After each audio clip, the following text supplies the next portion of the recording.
Thank you, Laura. Okay, let me tell you a little bit about myself. I graduated high school in 1974. I drank alcohol, I smoked some weed, I even occasionally did some LSD, but I swore I'd never do heroin. In the fall of 1976, I was 20 years old, I was a sophomore at the University of Arkansas at Little Rock. I walked into a friend's apartment, a very good friend of mine, and he and some other people were cooking and shooting black tar heroin. And so did I. Never say never kind of thing. For the next 13 years, I shot heroin and I shot Dilaudid occasionally. Not enough to get strung out. On the weekends, during the week, maybe once or twice, whatever, but it never became a problem for me. I could use it to go on about my life. In '79, I graduated with a BA in psychology. In 1981, I went into the graduate school at Georgia, psychology graduate school at Georgia. I have a master's in experimental psychology, a PhD in biopsychology. This whole time I was at Georgia, whenever I'd come back for spring break or Christmas break or whatever, I'd get with my buddies and shoot Dilaudid heroin, and I'd go back to Georgia and forget it. In '87, after I finished my PhD, I was awarded the National Institute on Drug Abuse Post-Doctoral Fellowship, 3-year fellowship. I came back to Arkansas to the Pharmacology and Toxicology Department at the University of Arkansas for Medical Sciences. I wanted to work with a Dr. Don McMillan. He was head of the Pharmacology Department, and he was a leading researcher in the nation, one of the top researchers in the nation in an area of science called behavioral pharmacology, which is study of how drugs produce their effects on brain behavior. During my postdoc, I did well. I conducted research, I published in scientific journals. Again, I did well enough so that when I finished my postdoc, Don McMillan asked me to stay on as faculty.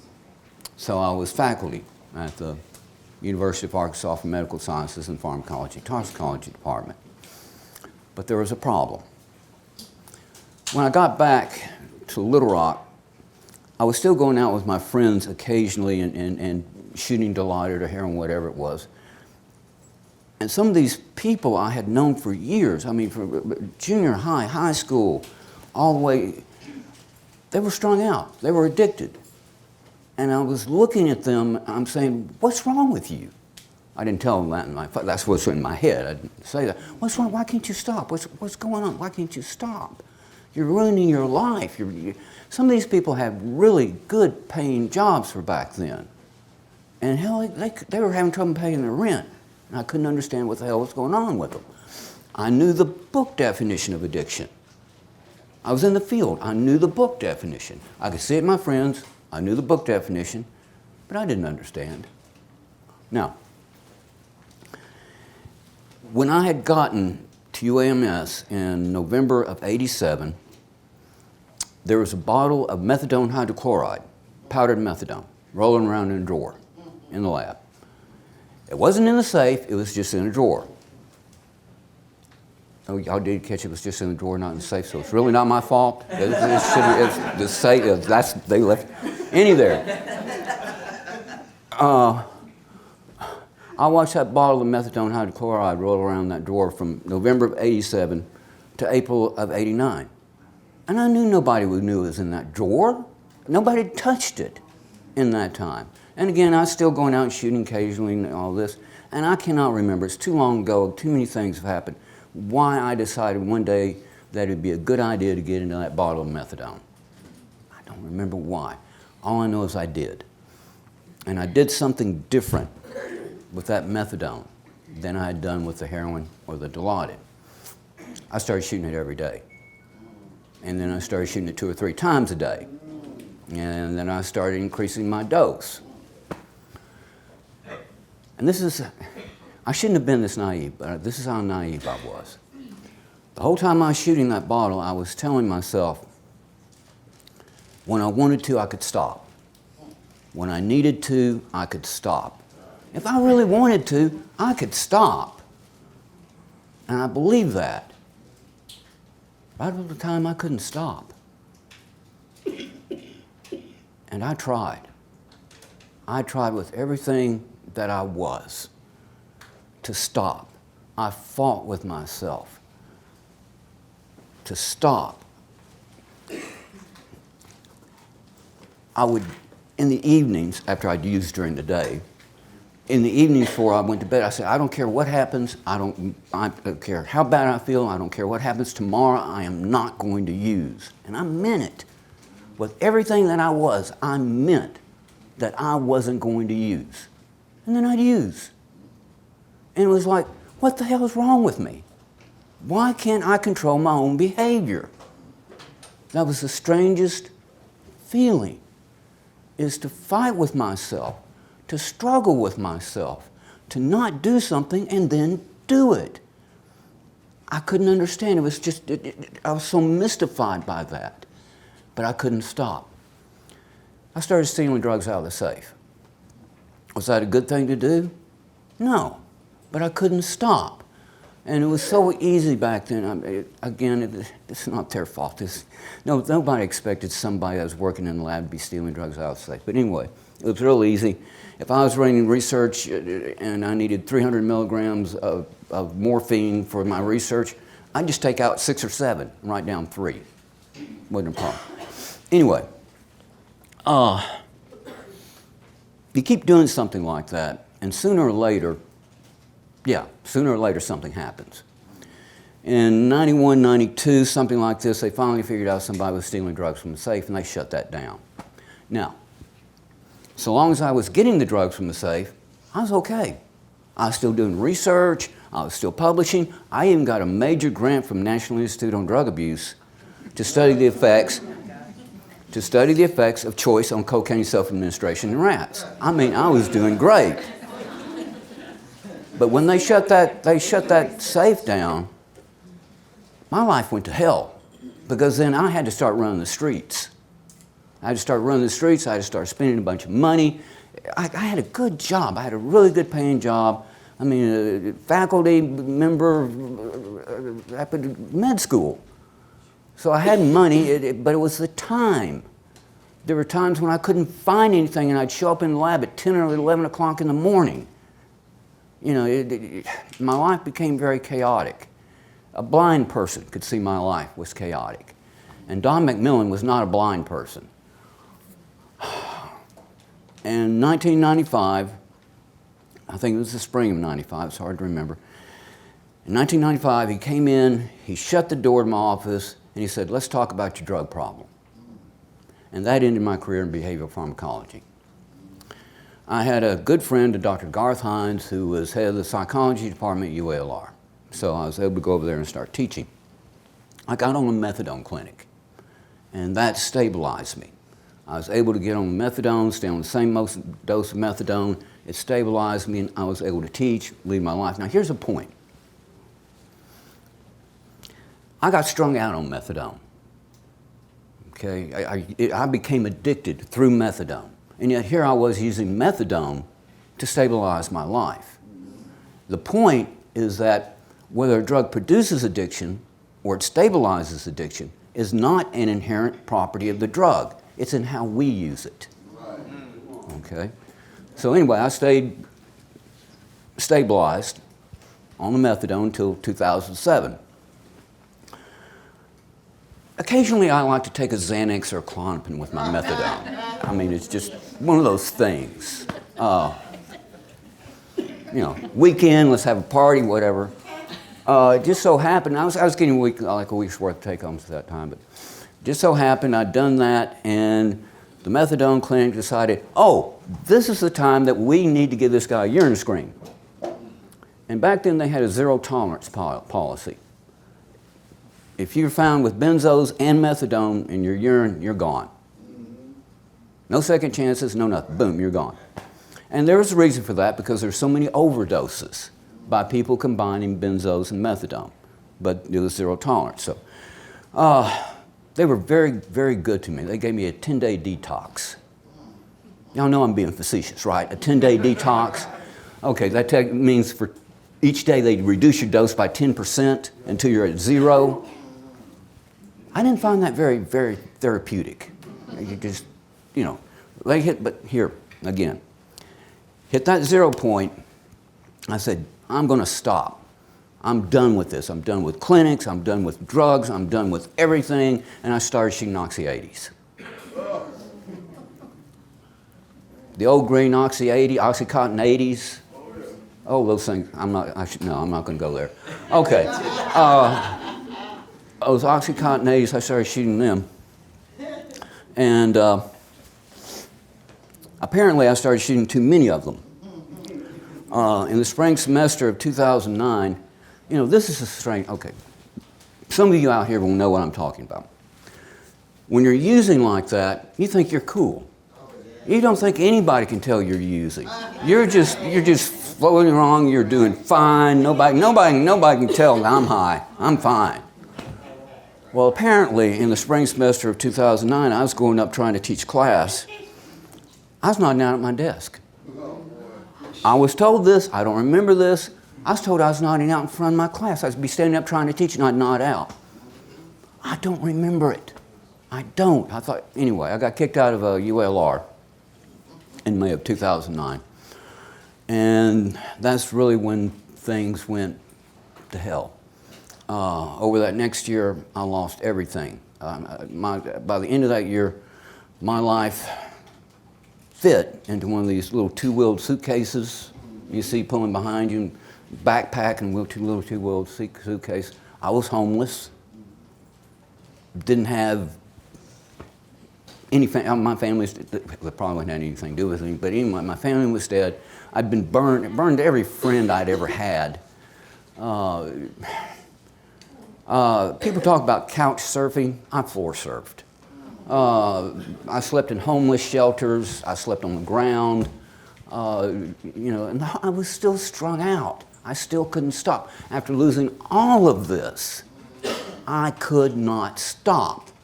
I'd try and I could not stop, which meant I had to find some way to hustle up the money every day to be able to make it through that day. The last 3 months of my addiction, I was living with this family. They were good to me. They gave me a place to stay. I slept on their floor, but it didn't matter. Hell, they slept on the floor half the time. The grandmother was selling Dilaudid, Roxy, methadone, whatever she could out the front. This is literal. Her son-in-law and grandsons were selling crack out the back. And this was just 24 hours a day chaos in that house. But I mean, it's a place to stay, and these people cared for me. They let me have a place to stay. They fed me. It was, you know, they were good people. They tried to help me. But you know, you stay someplace long enough.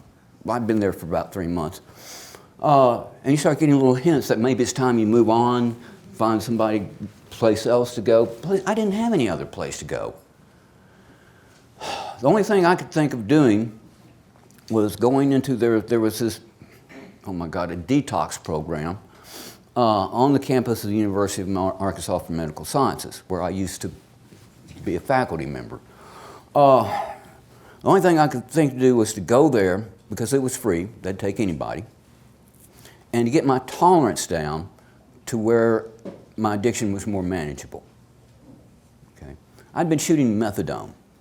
It was cheaper, relatively cheaper, and it lasted much longer. So with my limited resources, I was shooting methadone, and I can't tell you how much I was shooting. Some days I was, just depending on how much money I had. Some days I was shooting a lot, some days I was just barely making it by. It just depended, so I can't tell you the dose. All I know is I went into that detox, and they filled me so full of trazodone and Librium and stuff like that. I was slobbering on myself, I think. I don't remember. But anyway, after 5 days, they said I was detoxed. I wasn't detoxed. This was methadone. It was just kicking in after 5 days.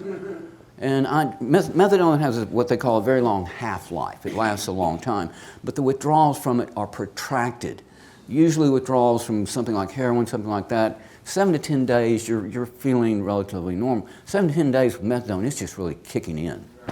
So they hooked me up with a treatment center called Hoover. Luckily, it was about 8 blocks from the detox I was in, so I could pull my suitcase behind me and walk up to Hoover. It was your typical 12-step religious-based rehab. I can't say that it really did much for me. It did give me a place that was warm and dry. This is December in Arkansas. And that means it's rain and it's cold and it's wet. I was sick. I didn't have any resources. I didn't have anybody else to go to, no other place. That family's the only people that would take me in to go. And I couldn't do it, be sick out on the streets, no money, no. So I went ahead and went to Hoover. And Hoover did keep me warm and dry and let me flip-flop, leg kick, diarrhea, the whole thing with withdrawal. If any of you have been through it, which I think some of you in this room have been through it, you know exactly what I'm talking about. Anyway, they gave me a place to do that. After 28 days, you could go off campus, as they called it. The campus was an old abandoned church. You could go off campus. And I started going back to UAMS. Again, it was about 8 blocks. The UAMS Medical Library was about 8 to 10 blocks from Hoover. So I walked down to the medical library and I started reading. I started reading about what they had learned about the brain and opioid addiction. And reading that, I still remember, it was like some kind of epiphany went through me because I finally understood why I hadn't been able to stop. And this is what we're going to talk about now. We're going to talk about the neuroscience of opioid addiction. Okay. Hope you can see these. Okay, one more, Carol. There are many explanations. We've heard these explanations. Oh, it's a willpower, it's a moral failing, it's a choice, we have damaged psyches and we need psychotherapy, we need psychoanalysis and that'll cure us. All of these are very simple explanations and they're all very wrong. The true explanation is more complex because it has to do with the brain. And the brain is the most complex entity in the known universe. But you don't have to be a neuroscientist to understand opioid addiction. You need some of the basics, but you just need to have some of the basics. Okay, this is a neuron which has been fluoresced. So you can see the cell body and then you can see some extensions coming off the cell body. You've got 80 to 100 billion of these things within your brain. They're the individual communication unit within your brain. Now, they have different shapes, they have different functions, but we'll just go with this kind of prototypical neuron. I don't know if you can see this, but coming off they're called dendrites, the branches from the neuronal cell body, there are small protrusions, bump-like structures along those dendrites. Those are called dendritic spines. And for every one of those dendritic spines that is on that neuron, there is a sending neuron which makes contact with it. In other words, every neuron in your brain has thousands of contacts with other neurons. Again, the most complex entity in the known universe. There is information, they send from the sending neuron to the receiving neuron, there's information sent. Now, we communicate like I'm communicating with sound right now. I am providing information through sound. Next slide. Neurons communicate through chemicals. They communicate through neurotransmitters, neuropeptides. This is why drugs work. They alter this mechanism. The chemicals alter this mechanism. The sending neuron releases the neurotransmitter, neuropeptide, and if you can see, this is again just this would be on a dendritic spine. There are binding sites, what are called binding sites. Receptor sites. And these chemicals, neuropeptides, bind to these receptor sites, and when they bind to the receptor site, the information from one neuron is sent to the next neuron. Okay? All right, next slide. Solomon Snyder and Candace Pert, back in the mid-'70s at Johns Hopkins University, discovered, again, this is the mid-70s, this is a while ago, discovered that we have opioid receptor sites within our brain. Why are they there? Okay, we have opioid receptor sites in our brain. Are they there taking up space? What? No. If you have opioid receptor sites in your brain, that means you have some kind of chemical within your brain which is working, binding, activating them. Next slide. These are called our endogenous opioid peptides. Endogenous means from within. So these are things, as it says, produced naturally in the body. You're born with them. As you're sitting there right now, you have these opioid peptides running through your brain and your body. Okay. They act on opioid receptor sites. We're primarily going to be concerned with the endorphins, but you have endorphins, enkephalins, dynorphins, endomorphins, again, producing euphoria, pain relief, other things. Okay. But again, understand that you're born with these. These are not foreign substances. Opioids are not foreign substances to your body. Okay? It's not like coke, meth, or alcohol. We already have these in our body. Oh, thank you. These opioid receptor sites, if you'll notice, they have a binding pocket in them. And the chemical structure of these endogenous opioids, in a three-dimensional shape, it's like a key that slides down into that binding site, which you can think of as a lock. So a lock and key mechanism, and like a lock and key mechanism, there's specificity. Only certain structures, chemical structures, are going to fit into this opioid receptor site. Go ahead to the next one. Opioid receptor site. The one on the left, the mu opioid receptor, I don't know if you can see it, but it gives a little bit better view of that, the chemical that slides into the binding pocket. And when it does, it actually causes that receptor to deform, to twist. And then it causes a cascade of enzymatic changes within the neuron itself. This is how the communication works. These endogenous opioids that we have modulate this system, this endogenous opioid system. Go ahead with the next one, Carol. There just happens to be this kind of, think about this. There just happens to be a naturally occurring chemical out there that is so similar to the endorphins we have in our brain that our brain can't tell them apart. It's called morphine. It comes from a specific poppy plant, opium poppy, Papaver somniferum.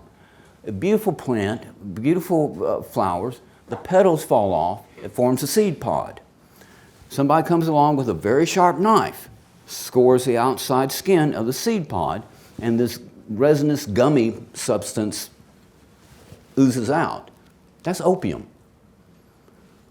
Opium is 12 to 19% morphine, depending on the country of origin. Some countries grow better opium than others. Okay. Next one.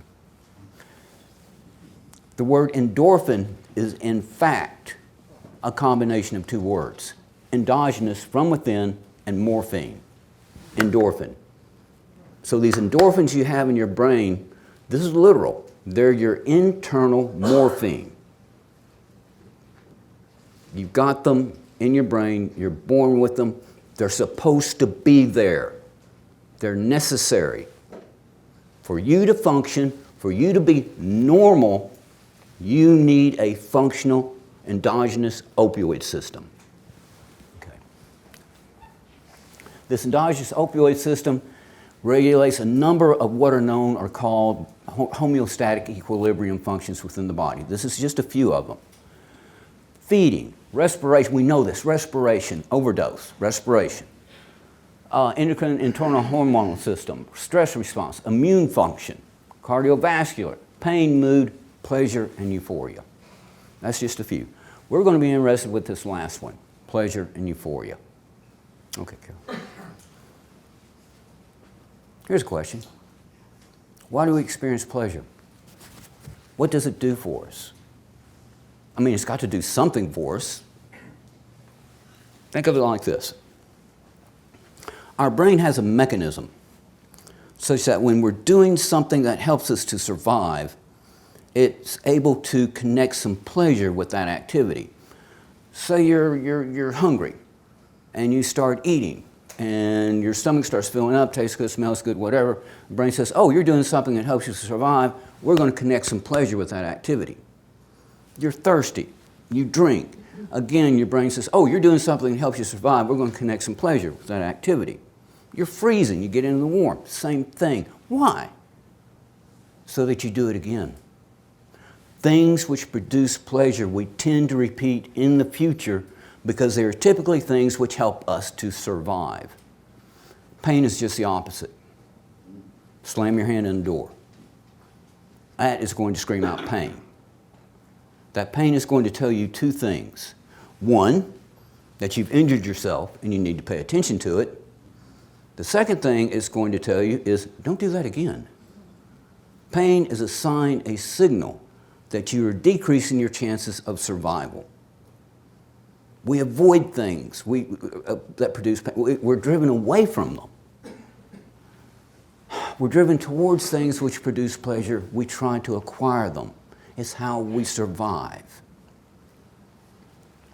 There's a circuit. Go ahead with that. There is a circuit. Now, this is again. You don't have to be a neuroscientist, so we're not going to go into all of this. But this is a basic diagram, and it'll give you the basics of what we're talking about here. This is called the pleasure circuit within the brain. This ventral tegmental area, which is in the midbrain, is filled with opioid receptor sites. The neurons, the neuronal cell bodies, the dendrites and things that are in this, contain another neurotransmitter called dopamine. When something makes us feel good, these endogenous, the endorphins are released, bind to the receptor sites in the ventral tegmental area. That allows dopamine to be released in this area of the brain called the nucleus accumbens. And that's why you feel good. When dopamine is released in the nucleus accumbens, that produces pleasure. How much is released depends on how good you feel. The information that you've done something and it's made you feel good is then relayed on up into what's called the prefrontal cortex, where this feeling of feeling good, the euphoria of it, becomes conscious, and there's a connection made between what you've just done and that euphoria, again, so that you repeat it in the future. So the conscious part of it is in this prefrontal cortex. The ventral tegmental area, nucleus accumbens, that's unconscious. Go ahead with the next one. Yeah. The cerebral cortex. The cerebral cortex is the outer covering of the brain. It's about 2 to 3 millimeters thick, but it's the largest single structure of the brain. You've got enough cerebral cortex packed in your skull that if you took it out and laid it flat, it would cover the top of a typical business desk. And we need all of it. The cerebral cortex is where we have what are called all of our higher cognitive functions. Things like logic and math, reading, language, speech, art, music, judgment, executive control, impulse control, morality, and consciousness. Consciousness is generated by and restricted to this outer covering of the brain, which means that everything underneath it is non-conscious. We don't even know that things exist. As an example, there's something called the reticular activating system. It's in your brain stem. The reticular activating system takes information from all your senses except the sense of smell and sends the information, this input, up into your cortical areas. And it helps to filter out irrelevant stimuli. So it helps you to direct your awareness. It helps to modulate how aware you are of the world around you. Now, can you feel it? Can you go in here and turn it on? Did you even know it existed before I told you? It's non-conscious. It's below the level of consciousness.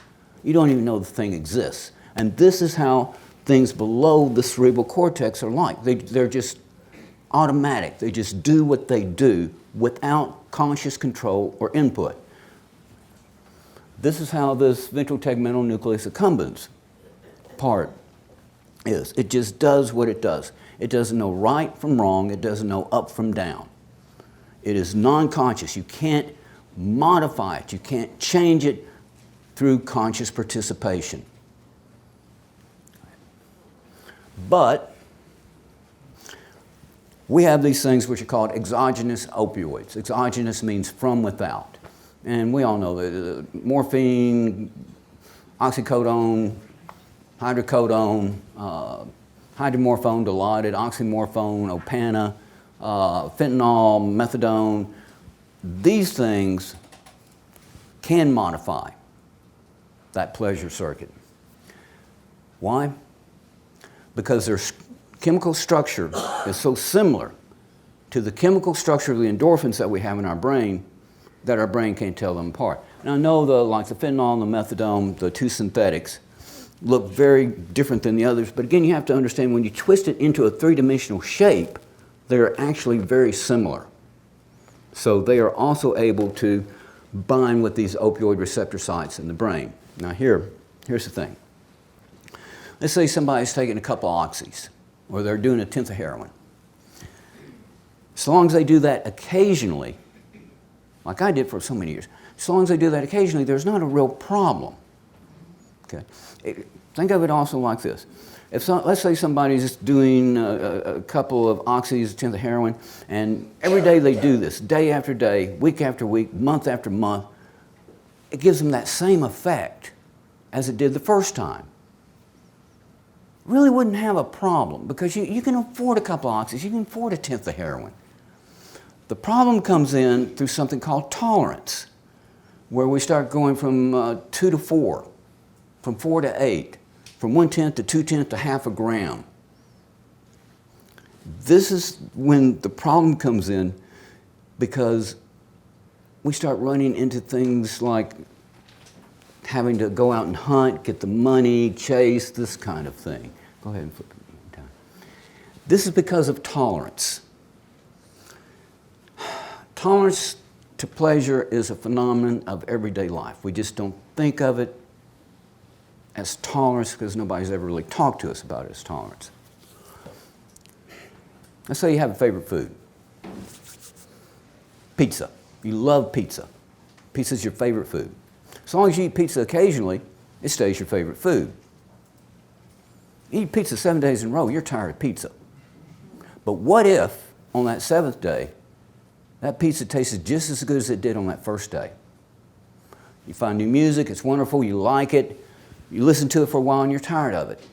But what if on that 10th time you listened to it, it sounded just as good as it did the first time? The function of tolerance, which is a survival function, is to keep you from getting stuck on something that you're doing too much of to the exclusion of other things. If you're just eating pizza, you're not eating other foods.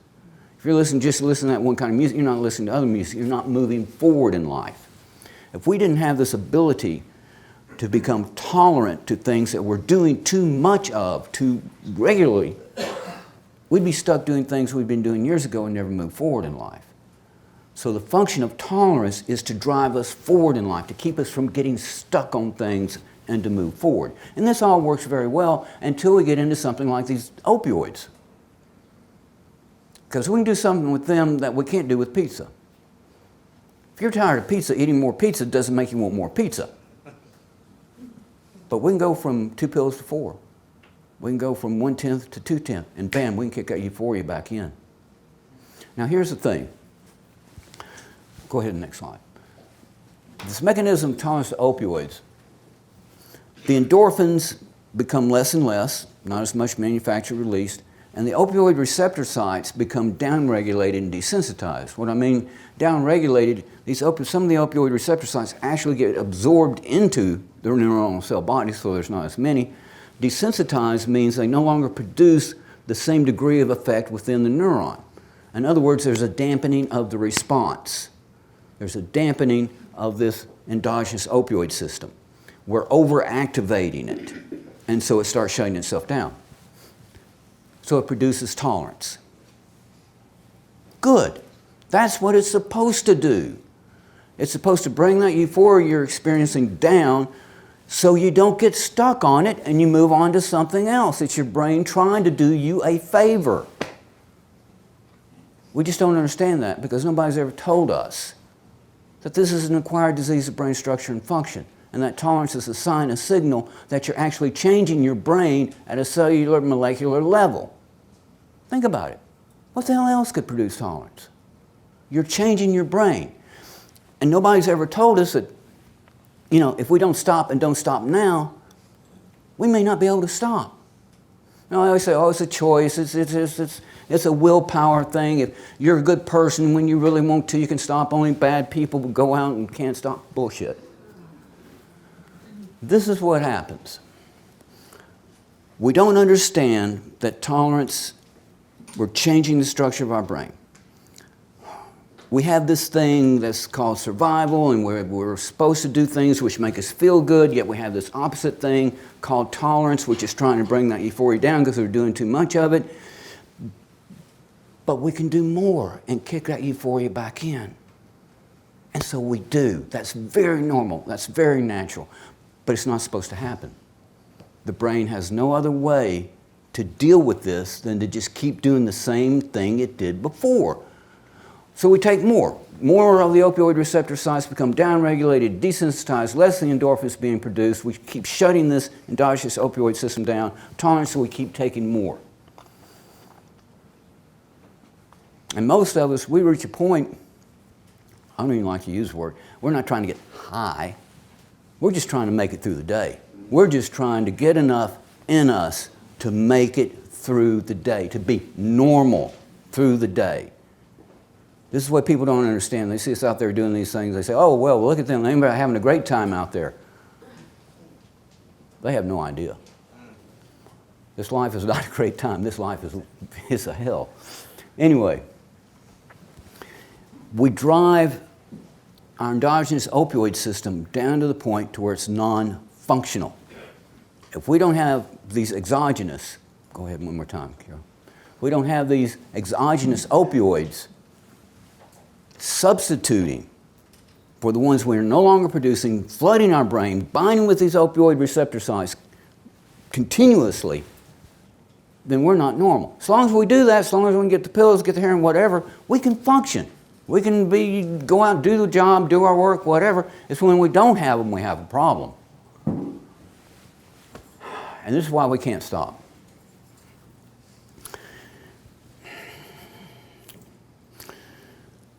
Pleasure serves a survival function.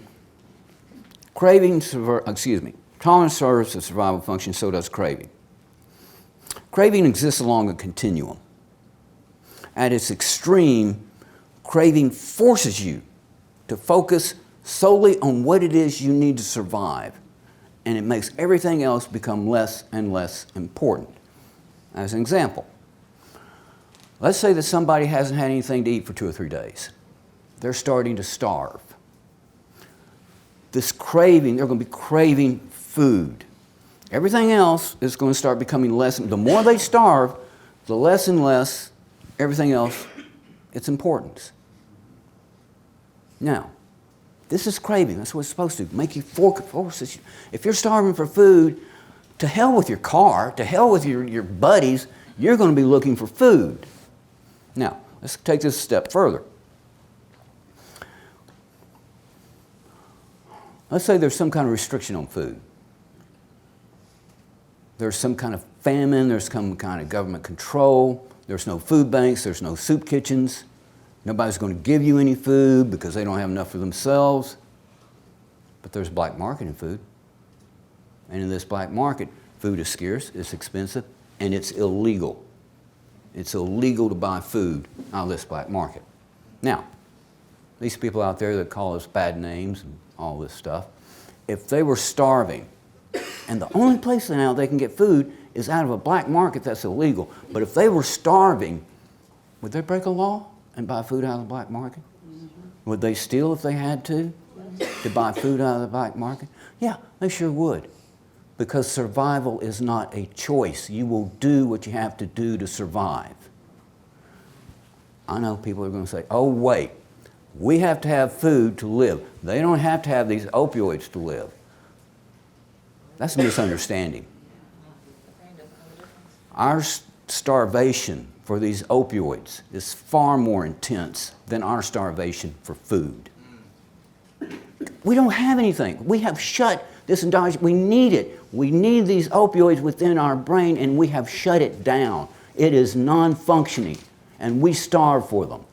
You can ask any of us.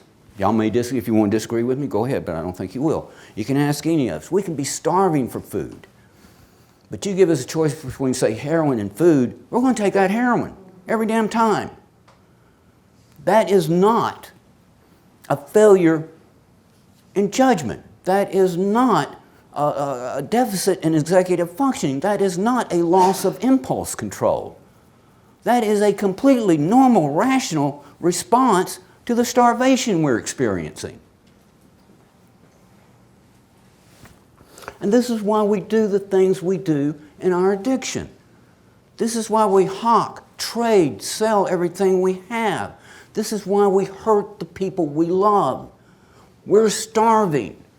And the only place we can get what we need to stop our starvation is out of a black market. We're not bad people. We're not narcissistic hedonists, no matter what the press and these other people tell you. We're just people. Next slide. We get into a situation to where we have limited options. Consciousness.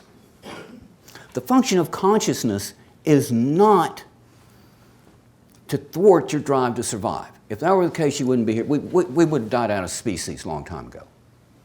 The function of consciousness is to take what it is you need to survive and to go out in the world, get what you need to survive, and to do so in a way that best enhances your survivability. This is why when we're out of opioids, we don't take a Glock and go rob a drugstore. I mean, if you think about it, that's a pretty rational response. That's where the hell the drugs are. But that's not a very good survival technique. And so we inhibit that. But our brain, this craving, we're going through all our other options. We're shifting through all of our other options. And once we've been out there for a while, once we've been through this for a while, once we've been living this for a while, we run out of options. Every option we have is a bad option. There are no good options. And so our brain, we pick the least bad option. That may mean taking our father's shotgun and going to hawk it. Is that a good thing? No, that's a horrible thing. But it's the only option we have. It's the least bad one we have. And here's the real problem, is we don't understand why we're doing that. We don't understand why we are hurting the people we love. We can't explain it to ourselves. And that drives us. That stigmatizes us. That self-stigmatizes us. We don't understand it, so we start internalizing all the things that people say we are, because we're doing these things. And so we internalize that. And it makes us worthless. It makes us feel worthless. Because we're doing these horrible things, we're hurting our family. We can't explain it to them. Nobody's ever told this, again, that this is an acquired disease of brain structure and function which is manifested as starvation. They've always told us this is a choice, and if you really wanted to, you could stop. I like this one. If you really loved your kids, you could stop. What they're not understanding is that you can't stop because you're starving and you're trying to survive. You love your kids just as much as you ever did, as much as anybody did. You love your family just as much. If you're starving, you still love. But that doesn't mean you won't do what you have to do to end your starvation. What it does mean is that you are so desperate in your starvation that you will do things that hurt the ones you love to stop the starvation.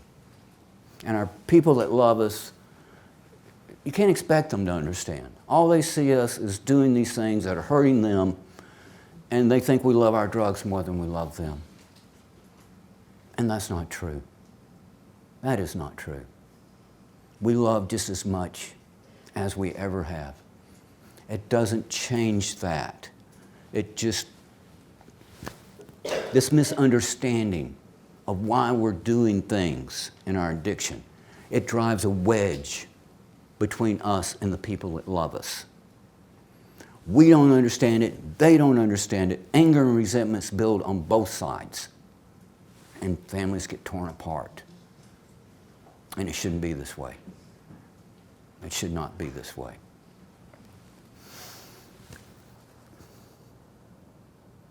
Go ahead. Opioid addiction is a chronic, recurring, acquired disease of brain structure and function manifested as behavior directed towards the survival of the individual.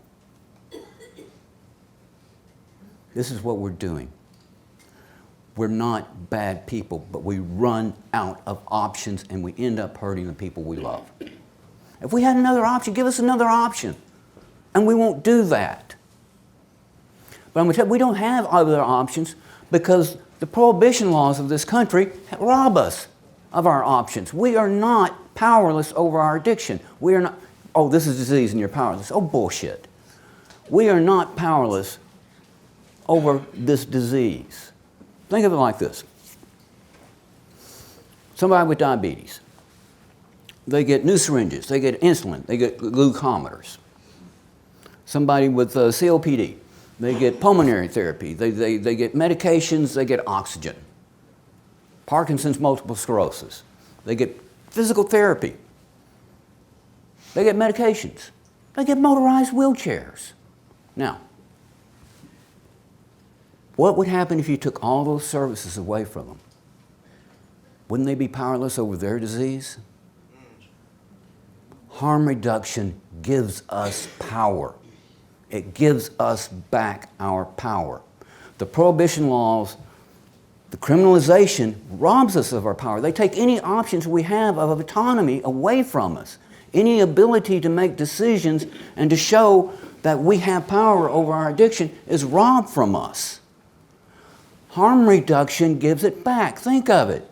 If we have naloxone, we save our friends and they save us. If we have syringe exchange programs, we avoid contracting, we use them, we avoid contracting and spreading bloodborne illnesses. That's rational. We are not drug-crazed addicts. If you give us a chance to act rationally, if you give us the power to act rationally, we will be rational. But we have to have that opportunity. If we have overdose prevention sites, like they do in a country, over 120 around the world. Think about this. With an overdose prevention site, we have to go out on the streets and hustle up, get the money, get our drugs, and we've got to say, oh, I'm not going to use here.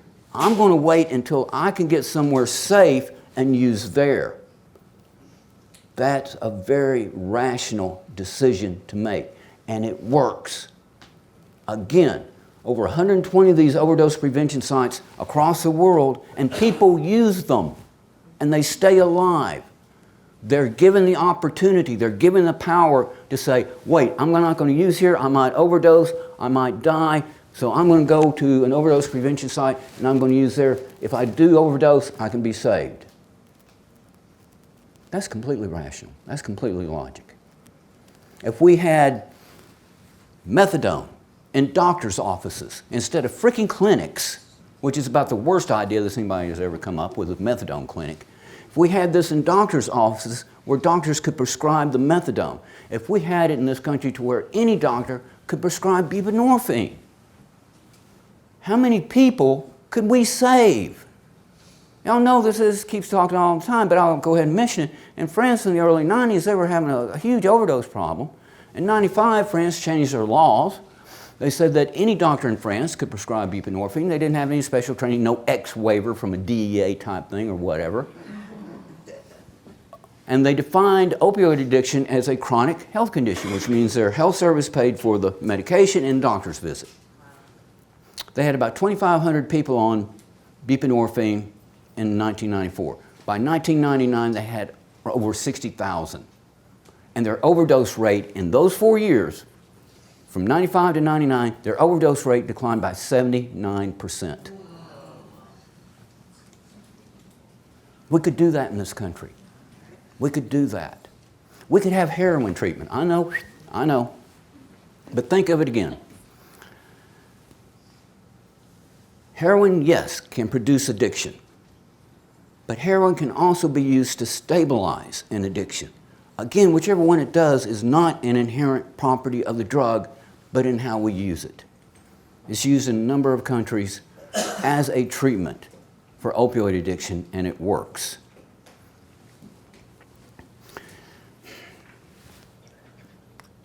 Harm reduction is very important for the programs, for the savings of lives that we have.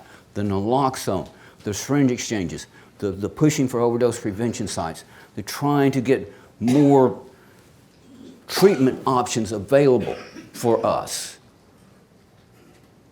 But what it's really important about, what it really does, is it gives us power. It takes power away from the criminalization, prohibition, and it returns it to us. And there's a fight, and there's going to be a fight, because this is a zero-sum strategy here. If you support criminalization and prohibition, you're taking power away from harm reduction and public health. You're taking funding away from harm reduction and public health. If you support harm reduction and public health, you're taking funding and power away from criminalization and prohibition, which, by the way, if that worked, we wouldn't be here today. If you're going to switch,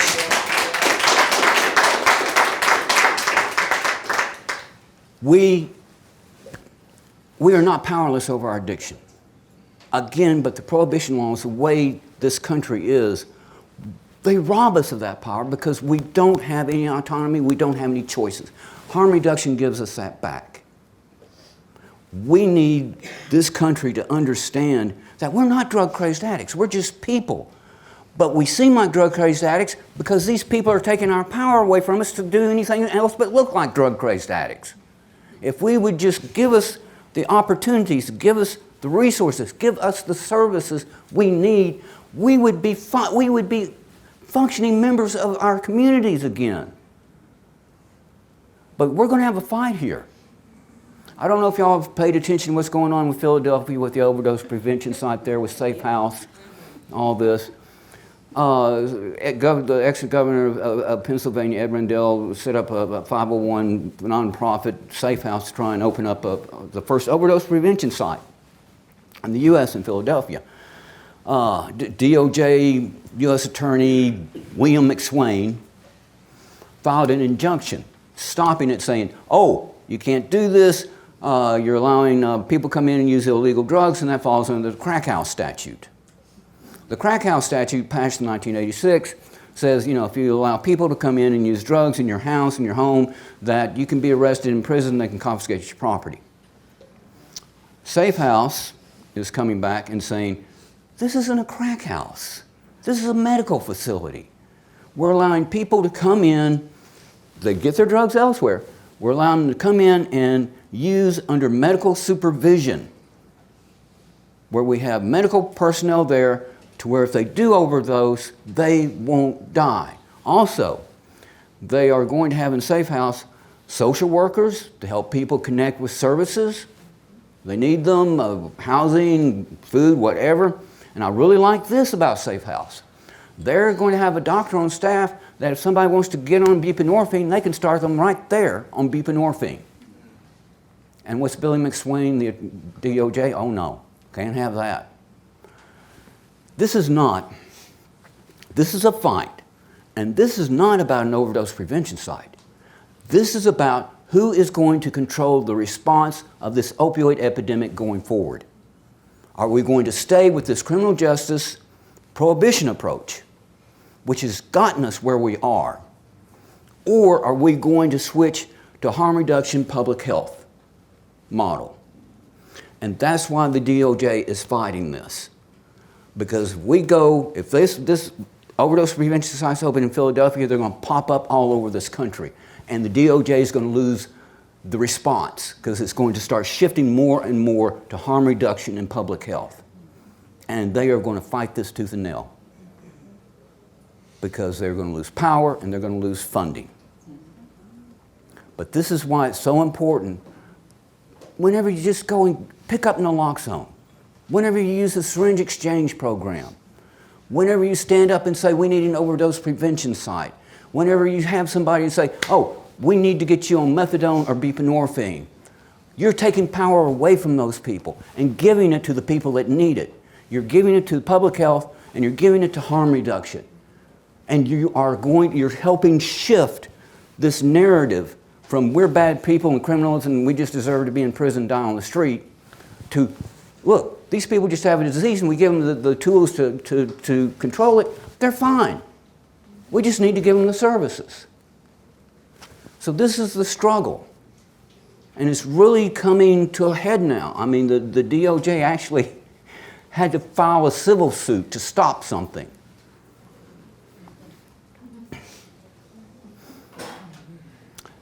Harm reduction is making inroads. Harm reduction is changing things. And it's people like you that are making that change happen. It's individuals, it's groups, it's organizations, it's dentists, it's Ohio Can, it's B&M Grasp. It's all of us working together, directing, trying, forcing change away from those people and into something that works, that gives us our power back. Give us our power back, and this myth about us being powerless over our addiction will be seen as just that, just a freaking myth and nothing more. Now, one last thing I want to talk about. I hope all of you here, you've been listening to what I've been saying. If you've lost somebody you love, if you've lost your child, you've lost your spouse, you lost somebody you love, hope you understand there's no blame here. However you tried to help them, whatever you did your best. Because that's what love does. It does its best. But we weren't the only ones that were robbed of power. You didn't have the support you needed. You didn't have the information you needed. You didn't have the services you needed to keep that person alive. Not your fault. Not at all. And I want you to understand that the person who's gone, they tried. They fought this. They tried as hard as they could. But they didn't have what they needed. And this disease, ultimately this disease took their life, just as surely as it was cancer. And I'm going to say something that everybody here knows. They did not deserve to die. For your time today, thank you.